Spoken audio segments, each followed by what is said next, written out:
There is a Sumerian tablet sitting in the basement of a museum right now that nobody wants to talk about, not because it's damaged, not because it's been misidentified, but because the translation, when you read it line by line, describes something that shouldn't exist in a 6,000-year-old text. It describes the edge of the earth, not as a metaphor, not as religious poetry, as a physical location with coordinates, with a barrier, and with a warning about what happens to anything that tries to cross it. The scholars who first translated it in the early 20th century quietly reclassified it as a mythological hymn. It got filed under cosmological literature, and it has sat there ever since, largely ignored, while the tablets around it were studied, published, and debated endlessly. But a handful of researchers outside the mainstream, working from the original cuneiform impressions, not the sanitized translations, found something in the clay that the official version doesn't include.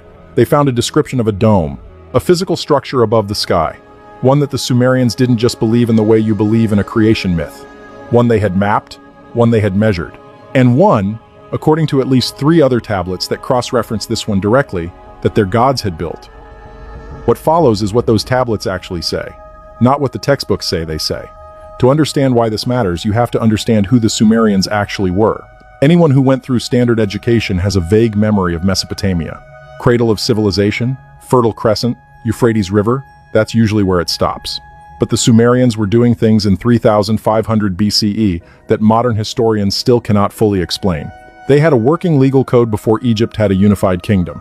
They had astronomical charts that tracked the movement of Venus across 584 day cycles with an accuracy that wasn't matched again until 17th century Europe.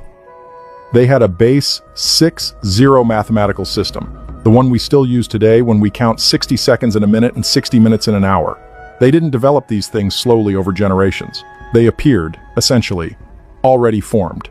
The Sumerian king list, one of the most scrutinized documents in ancient history, opens with a line that mainstream scholars have never been able to comfortably explain. It says, and this is a direct translation, "When kingship descended from heaven, kingship was in Eridu." Descended from heaven. Not developed, not emerged. Descended. The Sumerians had a name for the beings who brought it down, the Anunnaki. The word itself translates, depending on which scholar you ask, as either those who from heaven to earth came, or princely offspring of the sky. Neither translation is comforting if you're trying to keep ancient history tidy. Now, the Anunnaki appear throughout Sumerian literature, but in most academic treatments they're described as gods in the religious sense, supernatural beings, mythology. The problem with that framing is that the Sumerians didn't describe them that way. They described them the way you'd describe a foreign ruler or a highly advanced occupying force. They had specific titles, specific responsibilities, specific disagreements with each other. They held meetings. They made decisions. One of them, Enlil, repeatedly ordered the destruction of humanity. Another, Enki, repeatedly found ways to warn certain humans ahead of time. This is not how mythology works. This is how history works. And it is within this framework, the Anunnaki as physical beings in a physical world, that the tablet we're discussing today was written. The tablet in question was excavated from the ancient city of Nippur in the late 19th century, during a series of digs conducted by the University of Pennsylvania between 1888 and 1900. Nippur was the religious capital of ancient Sumer, not a political center, but a sacred one. The Anunnaki's primary temple complex, the Akur, was located there. The Nippur excavations recovered tens of thousands of cuneiform tablets. Most of them were administrative, inventories of grain, records of land transfers, wage lists for temple workers. The kind of bureaucratic detail that tells you a civilization was functioning at a very high level. But some of them were different. Some of them were cosmological. And among those, a small subset described in technical rather than narrative language the structure of the sky above. The tablet we're focused on was initially cataloged as part of a collection referred to in the academic literature as the Sumerian cosmological texts. It carries a museum accession number, it has been partially published in translation, and it sits, largely undisturbed, in an archival collection. The issue isn't access, the issue is interpretation. When the first translations were done in the early 20th century, the translator, working within the dominant paradigm of the time, which treated all ancient cosmology as pre-scientific mythology, encountered passages that described a solid boundary above the sky and chose to render them in metaphorical language. Words that literally describe a physical barrier were translated as the ceiling of heaven. Words that describe a measured distance were translated as the vastness of the firmament. The original cuneiform, however, is still there, and it does not say what the translations say it says. And before we go further, I need to pause for a second. Because what I'm about to tell you gets significantly darker. And I realized a while ago that some of this cannot be fully explained in a video format. The complete decoding of all 12 codes, the tablet numbers, the translated passages, the astronomical date they specified down to the degree, I put it all into a written document. It's linked below and the QR code is on your screen. Now let's continue. Let's go through what the tablet says, passage by passage. The opening lines establish location. The text begins with a description of the Earth as a flat disk, not a sphere, not a globe, but an explicitly flat surface surrounded on all sides by a body of water the Sumerians called the Abzu. The Abzu is typically translated as the primordial sea or the deep freshwater ocean. It appears constantly in Sumerian texts. Enki, one of the senior Anunnaki, was its ruler. Around the disk, the text says, there is a vertical wall.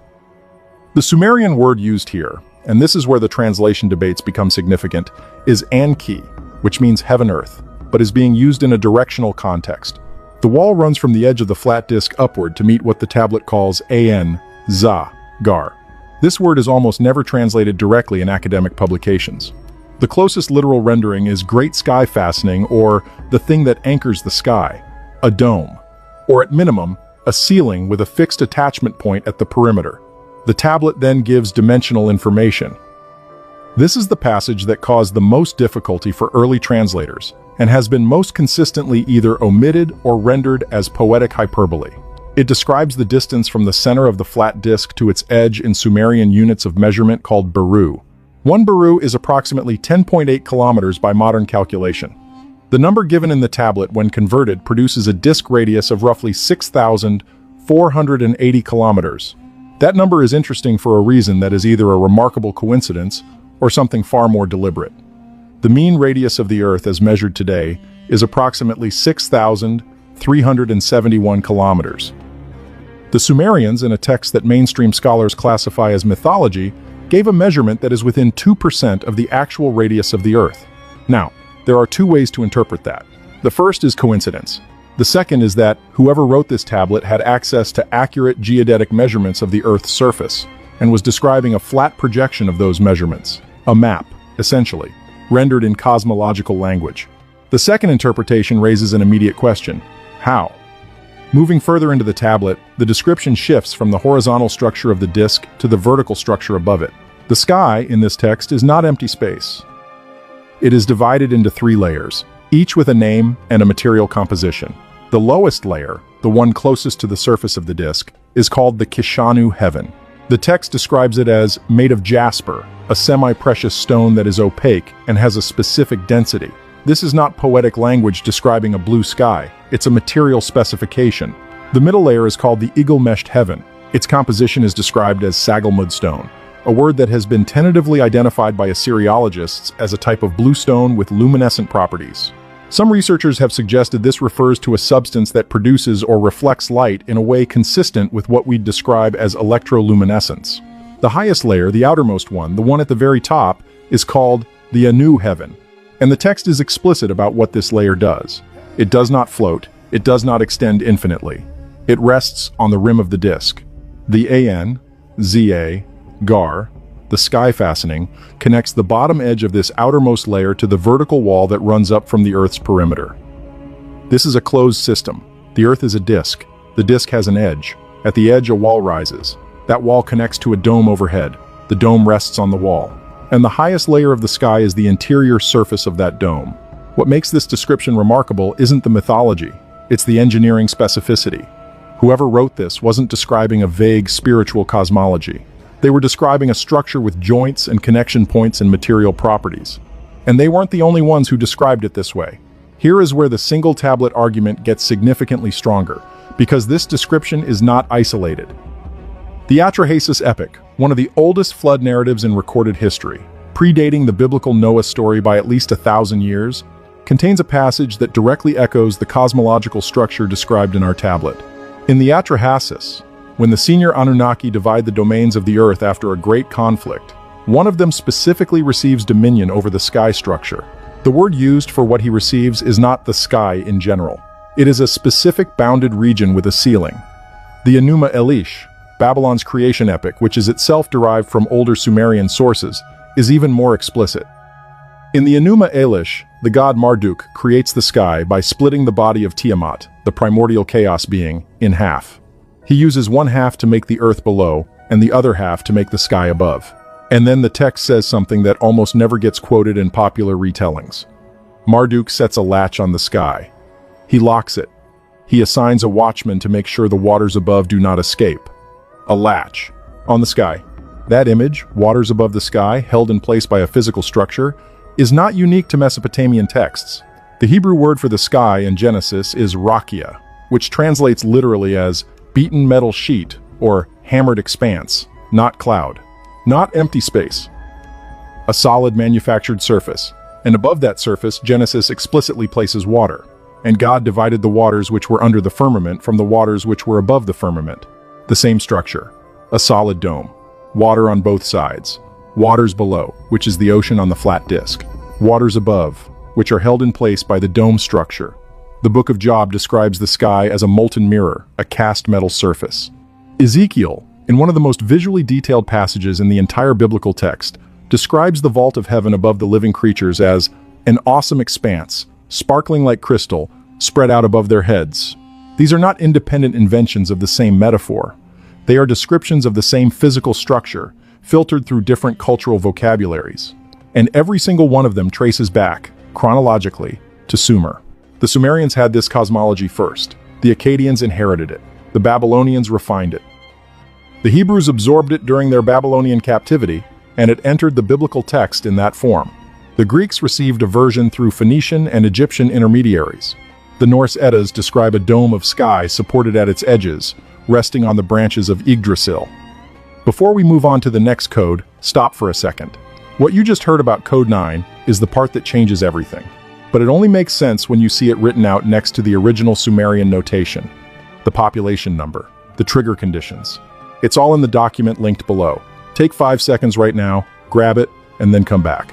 Because what comes next builds directly on it. The link is in the description. QR code is on your screen. Every ancient civilization that left written records described the same architecture. A flat surface, a surrounding ocean, a solid dome above, waters held above it. The question nobody in the mainstream wants to sit with is this: why does a mythological invention appear identically across cultures that had no contact with each other? Return now to the Nippur tablet. It has been sitting in a museum collection for over a century. Most of the researchers who have cited it did so briefly, in footnotes, in the context of comparative mythology. Almost none of them engaged with the technical language in the second half of the text. After the dimensional and structural description, the text shifts to the question of origin. Who made this structure? Not in the mythological sense of the gods created the heavens, in a far more specific and troubling sense. The tablet attributes the construction of the dome to the Anunnaki directly, and it uses a word that has no comfortable mythological interpretation. The word is do, to build, as in physically construct. The same word used throughout Sumerian administrative texts, when describing the construction of a temple or a canal or a city wall. The Anunnaki built the dome the way they built everything else, with materials, with labor, with planning. And the tablet goes further than that. It says the dome was built for a purpose, not as a cosmological backdrop, not as a stage set for human drama, as a containment boundary.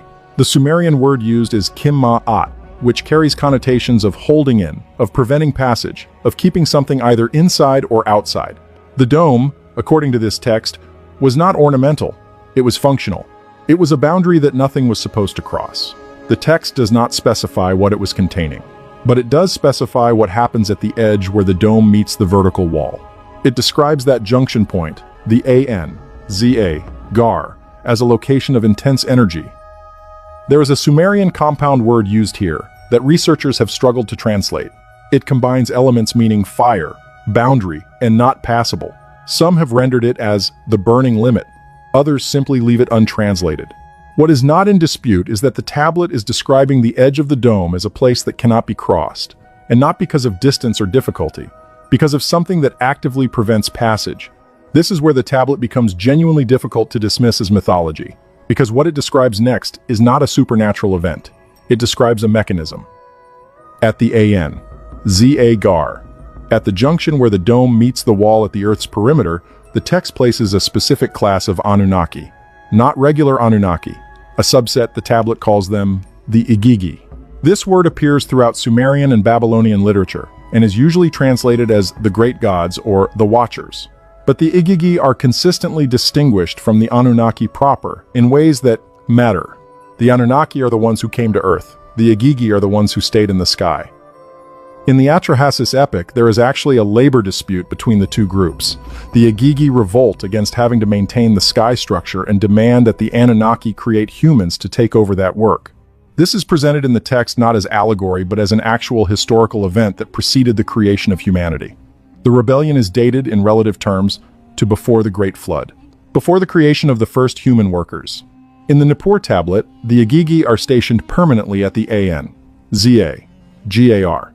Their role is not ceremonial. The text describes them as the operators of the containment boundary. They maintain the burning limit, and there is a specific passage, one that researchers working from the original cuneiform have flagged repeatedly, that describes what the Igigi do when something approaches the edge from the inside. The verb used is a causative form of the Sumerian word for to return. They cause it to return. They push it back. Whatever the dome was containing or whatever was trying to reach it, the Igigi's function was to ensure it didn't get through. Now here is where the tablet introduces something that, once you see the connection, you cannot unsee it. The waters above the dome, described in both Sumerian and biblical texts as a vast reservoir held in place by the dome structure, are not presented as a permanent, stable feature. They are presented as a controlled resource. The Enuma Elish latch that Marduk places on the sky is specifically there to prevent those waters from coming down.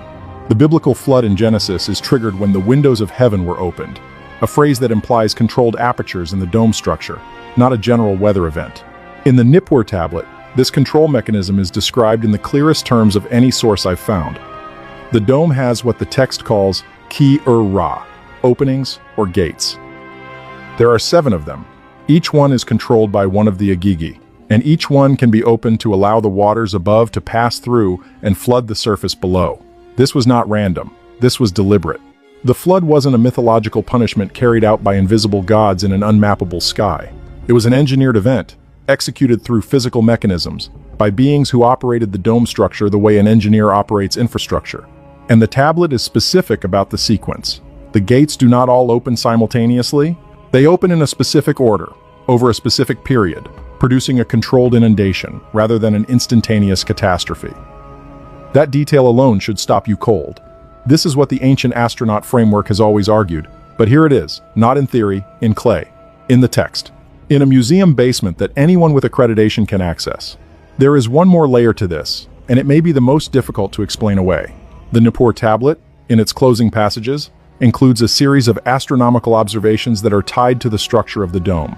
Specifically, it describes the way certain stars appear to move differently when observed from different positions on the flat disk, and it attributes this differential to the curvature of the dome's interior surface. This is a geometrically accurate description of how a dome would cause apparent stellar variation based on observer position. It is not a description of stellar parallax as caused by a spherical Earth. It is a description of stellar apparent motion as caused by a curved ceiling viewed from different points on a flat floor. The geometry is internally consistent. If you model a dome of the dimensions described in the tablet, with an observer at different radial positions on the flat disk underneath it, the stellar variations described are exactly what you'd predict mathematically. The Sumerians either made this up and accidentally produced a geometrically consistent model of a structure that matches their dimensional specifications, or they were describing something they actually observed or were told about by someone who understood the geometry from the inside. The second interpretation is the one mainstream scholarship will not touch. It requires accepting that the Sumerians had a source of information that was not their own observation, that someone gave them these numbers, and that someone knew exactly what they were measuring. Neither option is comfortable. One requires a level of mathematical sophistication in 3500 BCE that we don't credit ancient Sumerians with having. The other requires something far more difficult for the mainstream to accept. This brings us to the question that I think is more important than any single tablet or any single passage. Why is this not mainstream knowledge? Not in the conspiracy theory sense. In the straightforward institutional sense, the tablets are in museums. The cuneiform is readable. There are scholars who specialize in exactly this material. Why does the cosmological content of these texts get consistently reframed as mythology, while the administrative content, the grain lists, the wage records, the legal codes, gets treated as accurate historical documentation? The answer, if you spend enough time in the academic literature, is not really hidden. It's openly stated, just quietly. The operating assumption in ancient Near Eastern studies, one that is almost never spelled out but shapes every translation decision, is that pre-scientific peoples did not have accurate cosmological knowledge. Therefore, any cosmological claim in their texts must be mythology. This is not a conclusion drawn from the evidence. It's a filter applied before the evidence is examined. And once that filter is in place, no amount of internal consistency in the ancient texts can override it. Apply that filter, and the dome tablets become creation hymns. Remove the filter, and they become technical documents describing a physical structure, built by physical beings, for a physical purpose. The filter has been in place for so long that most scholars no longer notice they are using it. It is not a conclusion. It is an assumption. Assumptions don't get cited in footnotes. The researchers who have pushed back against this framing have not been sidelined because their arguments are weak or their sources are thin. They've been sidelined because their conclusions are inconvenient. A flat disk with a dome, built by physical beings from off-planet, with a controlled flood mechanism and permanent guardian operators stationed at the edge, that is not a story that fits inside the standard model of human history at all. But it is the exact story the tablets tell, and the tablets, unlike the translations, have not changed. The Sumerian texts have been sitting in plain sight for well over a century now. What they say about the structure of the world, the beings who shaped it, and the edge where the dome begins, all of it is in the clay. It survived 6,000 years. It survived fires, floods, conquests, and the fall of every empire that ever tried to control the region it came from. It survived the translations that tried to soften and sanitize it. The full breakdown, including the dimensional calculations, the Agigi station texts, the 7-gate flood mechanism, side by side with the original Sumerian notation, is in the document linked below. If this is the kind of history that pulls at you, that document is where you go next. And if you made it to the end of this, you're not the kind of person who accepts the official version at face value. Subscribe now. This channel is built for exactly that kind of mind. The next video is on your screen.